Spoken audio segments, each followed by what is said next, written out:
Friends, ఈ మధ్యనే supreme court ఎస్సీల రిజర్వేషన్లలో ఉపవర్గీకరణకు అనుమతినిచ్చింది. ఈ కేసు యొక్క పూర్వాపరాలు, ఏ సంఘటనలు జరిగింది, ఏ ప్రభుత్వాలు దీని మీద చర్యలు తీసుకున్నాయి, ఎవరు దీని మీద పోరాటం చేశారు అనేది ఈ వీడియోలో కొన్ని విషయాలు తెలుసుకుందాం. ఎస్సీల రిజర్వేషన్ల ఉపవర్గీకరణకు సుప్రీంకోర్టు పచ్చ జెండా ఊపింది. రాష్ట్రాలకు దీనిపై రాజ్యాంగబద్ధ అధికారం ఉందని పేర్కొంది. ఎస్సీ వర్గీకరణ కొట్టేస్తూ 2004 నవంబర్ 5వ తేదీన ఈవి Chennaiah versus state of Andhra Pradesh కేసులో 5 సభ్యులతో కూడిన సుప్రీంకోర్టు రాజ్యాంగ ధర్మాసనం ఇచ్చిన తీర్పును కొట్టివేసింది. సిజేఐ నేతృత్వంలో 7 సభ్యుల విస్తృత రాజ్యాంగ ధర్మాసనం ఆగస్టు 1 తేదీన 6-1 ఆధిక్యంతో తీర్పు వెలువరించింది. న్యాయ సమీక్షకు లోబడే ఈ వర్గీకరణ ఉంటుందని స్పష్టం చేసింది. భిన్నాభిప్రాయం వ్యక్తం చేసిన జస్టిస్ బేలా త్రివేది, అంటే 7గురిలో ఒకరు భిన్న తీర్పు వెలువరించారు. వారు జస్టిస్ బేలా త్రివేది. వారు క్రిమిలేయర్ ఉండాలన్న 4 జడ్జీలు, అంటే క్రిమిలేయర్ ఓబీసీ కేటగిరీలలో ఎవరైతే సంవత్సరానికి 8 లక్షల ఆదాయం కలవారున్నారో వారు క్రిమిలేయర్ కిందకు వస్తారు. అంటే వారికి రిజర్వేషన్ ఫలాలు దక్కదు. అదేవిధంగా ఎస్సీలలో కూడా సంవత్సరానికి 8 లక్షల ఆదాయం దాటిన వారు క్రిమిలేయర్ పరిధిలోకి ఉండాలని 4 జడ్జీలు తీర్పు ఇవ్వడం జరిగింది. కానీ ఇంతవరకు ఓబీసీ కేటగిరీలలో క్రిమిలేయర్ విధానాన్ని అమలుపరిచారు, కానీ ఎస్సీలలో రిజర్వేషన్లలో క్రిమిలేయర్ అమలుపరచలేదు.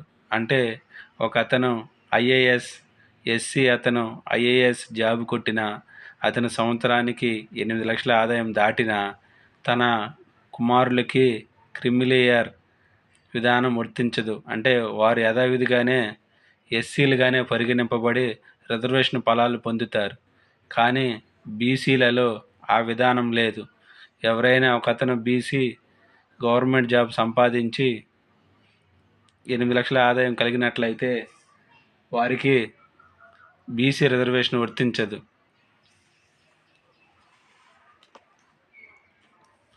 పరిగణలోకి ఆ 2 అంశాలు సుప్రీంకోర్టు ఈ కేసు పరిగణలోకి 2 అంశాలు తీసుకున్నది. మొదటి అంశం, ధర్మాసనం ప్రధానంగా 2 అంశాలను పరిగణలోకి తీసుకుంది. మొదటిది, ఎస్సీ జాబితాలో ఉన్న కులాలు ఉపవర్గీకరణకు సబబేనా? రెండవది, ఆర్టికల్ 341 కింద ఎస్సీలుగా నోటిఫై చేసిన వారంతా సజాతి సమూహం కాబట్టి వారిని వర్గీకరించడానికి వీల్లేదంటూ ఈవి Chennaiah versus state of Andhra Pradesh కేసులో సుప్రీంకోర్టు ఇచ్చిన తీర్పు సరిగానే ఉందా లేదా అనే అంశాలను సుప్రీంకోర్టు పరిగణలోకి తీసుకుంది. ఈ కేసు గురించి చీఫ్ జస్టిస్ ఏమన్నారో చూద్దాం. ఎస్సీ వర్గీకరణ 341వ అధికరణ ఉల్లంఘన కిందకి రాదని తెలిపారు. ఎస్సీలు సజాతి సమూహం కాదు అని చారిత్రాత్మక సాక్ష్యాలను ప్రస్తావించారు. రాజ్యాంగంలోని ఆర్టికల్ 14 సూత్రీకరించే సమానత్వ సిద్ధాంత ఉల్లంఘన కిందకి కూడా వర్గీకరణ రాదని పేర్కొన్నారు.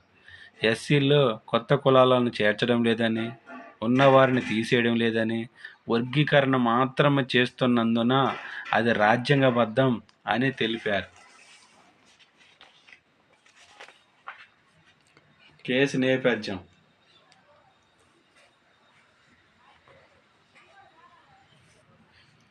నేపథ్యం ప్రభుత్వ ఉద్యోగాల్లో ఎస్సీ రిజర్వేషన్లలో 50% వాల్మీకి మజహబీ సిక్కు సామాజిక వర్గానికి తొలి ప్రాధాన్యంగా ప్రత్యేకిస్తూ 2006లో పంజాబ్ ప్రభుత్వం చట్టం తీసుకొచ్చింది. అలాంటి ఉపవర్గీకరణ చల్లదంటూ పంజాబ్ హర్యానా హైకోర్టు 2010లో తీర్పు వెలువరించింది.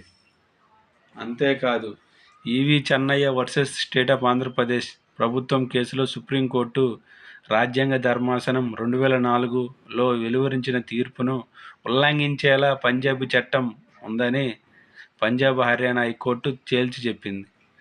దానిని సవాలు చేస్తూ పంజాబ్ ప్రభుత్వం అప్పట్లో సుప్రీంకోర్టును ఆశ్రయించింది. 2020లో దీనిని విస్తృత ధర్మాసనానికి బదిలీ చేసింది. సీజే నేతృత్వం ధర్మాసనం విచారణ చేపట్టి ప్రస్తుతం తీర్పునిచ్చింది.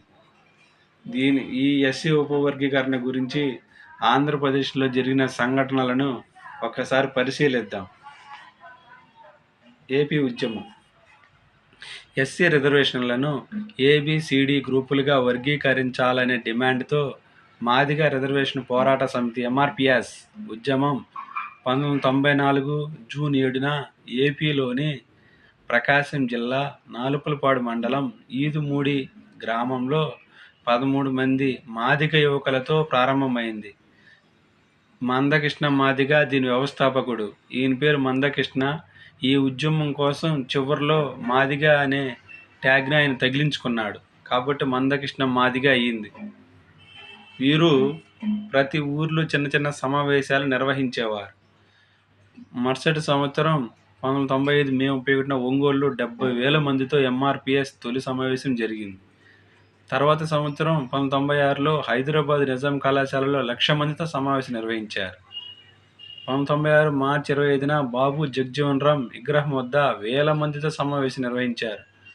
ఈ సమావేశానికి అప్పటి ముఖ్యమంత్రిగా ఉన్న సీఎం చంద్రబాబు నాయుడు హాజరై ఎస్సీ రిజర్వేషన్లను వర్గీకరిస్తామని ఈ సమావేశానికి సీఎం చంద్రబాబు నాయుడు హాజరై ఎస్సీ రిజర్వేషన్లు వర్గీకరిస్తామని హామీ ఇచ్చారు. అయితే పురోగతి లేదు. పురోగతి లేనందువలన 1996 సెప్టెంబర్ 2న చలో అసెంబ్లీకి పిలుపునిచ్చారు.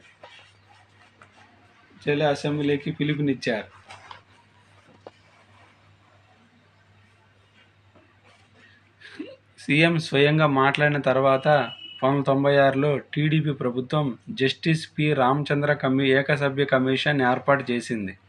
ఈ కమిషన్ 1997 మే 28న నివేదికను ప్రభుత్వానికి అందజేసింది.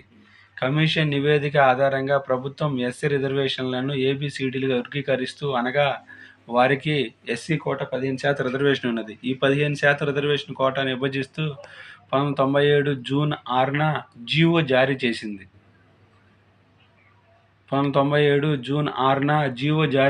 15% ఎస్సీ కోటాను వర్గీకరిస్తూ మొత్తం 59 ఎస్సీ కులాలు ఉన్నాయి. అందులో ఏ కేటగిరీ కింద 12 కులాలు, బి కేటగిరీ కింద 18 కులాలు, సి కేటగిరీ కింద 25 కులాలు, డి కేటగిరీ కింద 4 కులాలు. ఏ కేటగిరీలో రెల్లి ప్రధాన కులం. ఈ కేటగిరీ 12 కులాల వారికి 1% రిజర్వేషన్. బి కేటగిరీలో మాదిగ ప్రధాన కులం, దాని అనుబంధ కులాలు మొత్తం 18 ఉన్నాయి, వారికి 7% రిజర్వేషన్. సి కేటగిరీ కింద మాల ప్రధాన కులం, వాటి అనుబంధ కులాలు మొత్తం 25 ఉన్నాయి, దాంట్లో 6% రిజర్వేషన్ ఇచ్చారు. డి కేటగిరీ కింద ఆది ఆంధ్రులు, దాని అనుబంధ కులాలకు మొత్తం 4 కులాలు ఉన్నాయి, 1% రిజర్వేషన్. మొత్తం 15% రిజర్వేషన్ 59 కులాలకి. ఈ విధంగా వర్గీకరణ చేస్తూ 1997 జూన్ 6న జీవో జారీ చేసింది. ఎస్సీ వర్గీకరణ చేసే అధికారం రాష్ట్ర ప్రభుత్వానికి లేదని పివి రావు ఆధ్వర్యంలో ఏర్పాటైన మాల మహానాడు కోర్టును ఆశ్రయించింది. ఈ జీవో రాష్ట్ర ప్రభుత్వ అధికార పరిధికి మించిందని, రాజ్యాంగ విరుద్ధమైనదని ఏపీ హైకోర్టు ప్రకటించింది.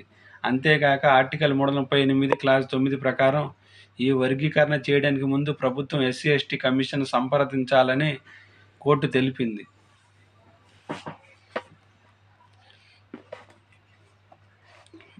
ఆంధ్రప్రదేశ్ అసెంబ్లీలో జీవో ఇచ్చినందు హైకోర్టు కొట్టేసినందువల్ల 2000 సంవత్సరంలో ఎస్సీ వర్గీకరణ రిజర్వేషన్ చట్టం 2000 చట్టం తీసుకొచ్చి అమలు చేసింది. ఆంధ్రప్రదేశ్ ప్రభుత్వం ఈ ఎస్సీ రిజర్వేషన్లను అసెంబ్లీలో చట్టం చేసి అమల్లోకి తెచ్చింది. అలా 2000 సంవత్సరం నుంచి 2004 నవంబర్ 5 వరకు ఈ చట్టం, ఈ రిజర్వేషన్లు మొత్తం అమల్లో ఉంది. జీవో జారీ చేసినప్పుడు హైకోర్టు కొట్టివేసింది. అందువలన రాష్ట్ర ప్రభుత్వం అసెంబ్లీలో చట్టం చేసి అమల్లోకి తీసుకొచ్చింది. ఇది ఈ విధంగా సాగుతుండగా మాల మహానాడు ఆంధ్రప్రదేశ్కి అనుగుణంగా కేంద్రం రాష్ట్రపతి వర్గీకరణకు ఆర్డినెన్స్ జారీ చేయగా దీనిపై సుప్రీంకోర్టులో మాల మహానాడు రిట్ పిటిషన్ దాఖలు చేసింది. ఆంధ్రప్రదేశ్ ప్రభుత్వం నిర్ణయానికి సపోర్ట్ చేస్తూ కేంద్ర ప్రభుత్వం రాష్ట్రపతి ద్వారా ఎస్సీల వర్గీకరణకు ఆర్డినెన్స్ జారీ చేసింది. ఈ ఆర్డినెన్స్ను సవాలు చేస్తూ మాల మహానాడు సుప్రీంకోర్టు రిట్ పిటిషన్ వేసింది. దీంతో వర్గీకరణ చేసే అధికారం పార్లమెంటుకు తప్ప రాష్ట్రాలకు లేదని 2004 నవంబర్ 5న తీర్పు వెలువరించింది. అప్పటికే 2000లో చట్టం చేసి ఏపీ 2004 నవంబర్ 5 వరకు ఈ రిజర్వేషన్ ఆంధ్రప్రదేశ్లో అమలు చేసింది. మరలా మాదిగలు పోరుబాట పట్టడంలో వర్గీకరణ విషయంలో జాతీయ స్థాయిలో పరిష్కారం చూపేలా రాజ్యాంగ సవరణ చేయాలని కేంద్ర ప్రభుత్వాన్ని కోరుతూ 2004లో వైఎస్ రాజశేఖర రెడ్డి ప్రభుత్వం అసెంబ్లీలో తీర్మానం చేసింది. ఈ రిజర్వేషన్లు సుప్రీంకోర్టు కొట్టివేసినందున మాదిగలు మరలా పోరాటం చేశారు. పోరాటం చేస్తున్నందుకు వైఎస్ రాజశేఖర రెడ్డి ప్రభుత్వం అసెంబ్లీలో తీర్మానం చేసి కేంద్ర ప్రభుత్వానికి నివేదించారు. దీనికి స్పందించిన అప్పటి కేంద్రంలోని కాంగ్రెస్ ప్రభుత్వానికి చెందిన సామాజిక న్యాయం సాధికారిత మంత్రిత్వ శాఖ ఉషా మెహ్రా కమిషన్ ఏర్పాటు చేసింది. 2008లో కమిషన్ నివేదికను సమర్పించింది. రాజ్యాంగంలోని ఆర్టికల్ 341కు సవరణ చేయాలని, ఆ ఆర్టికల్లోని 3వ క్లాజును చేర్చడం ద్వారా రాష్ట్ర అసెంబ్లీలో ఏకగ్రీవం తీర్మానం చేసిన పక్షంలో కులాల వర్గీకరణను పార్లమెంట్లో ఆమోదించవచ్చు అని ఈ కమిషన్ సిఫారసు చేసింది. ఎప్పుడైతే రాష్ట్రం తీర్మానం చేసి కేంద్రానికి పంపిందో అప్పుడు దీనికి స్పందించిన అప్పటి కేంద్రంలోని కాంగ్రెస్ ప్రభుత్వానికి చెందిన సామాజిక న్యాయం సాధికారిత మంత్రిత్వ శాఖ ఉషా మెహ్రా కమిషన్ని ఏర్పాటు చేసింది. ఈ కమిషన్ 2008లో నివేదికను సమర్పించింది. ఆ నివేదికలో ఏముందంటే రాజ్యాంగంలోని ఆర్టికల్ 341కు సవరణ చేయాలని, ఆ ఆర్టికల్లో 3వ క్లాజును చేర్చడం ద్వారా రాష్ట్ర అసెంబ్లీలో ఏకగ్రీవ తీర్మానం చేసిన పక్షంలో కులాల వర్గీకరణ పార్లమెంట్ ఆమోదించవచ్చు అని కమిషన్ సిఫారసు చేసింది. 2014 ఎన్నికల ప్రచారంలో తాము అధికారంలోకి వస్తే ఎస్సీ వర్గీకరణ చేస్తామని బీజేపీ హామీ ఇచ్చింది. కానీ గొడవలు జరుగుతాయని హామీని చేయలేకుండా సైలెంట్గా ఉండిపోయింది. నోట్: ఎస్సీలోని 59 ఉపకులాలు రిజర్వేషన్ ఫలాలు జనాభా నిష్పత్తి ప్రకారం అందడం లేదని ఎస్సీ రిజర్వేషన్లపై అధ్యయనం కోసం 1965లో లాల్ బహదూర్ శాస్త్రి ప్రభుత్వం నియమించిన లోకూర్ కమిషన్ నివేదించింది. అదేవిధంగా వివిధ రాష్ట్రాల్లో ఎస్సీ రిజర్వేషన్ వర్గీకరణలపై నియమించిన కమిషన్లను చూద్దాం. ఏపీలో ఎస్సీ వర్గీకరణ నిర్ణయం అనంతరం కర్ణాటకలో మాదిగ ఉద్యమం మొదలైంది. దీంతో కర్ణాటక ప్రభుత్వం 2005లో జస్టిస్ ఏజే సదాశివన్ కమిషన్ వేసింది. ఇదే విషయంపై తమిళనాడులో 2008లో జనార్దన్ కమిషన్ వేసింది. ఇదే విషయంపై యూపీలో 2001లో హుకుమ్ సింగ్ కమిషన్ ఏర్పాటు చేసింది. ఇదే ఎస్సీ రిజర్వేషన్ల వర్గీకరణపై మహారాష్ట్రలో 2003లో లహూజీ కమిషన్ ఏర్పాటు చేసింది. Okay, thank you friends.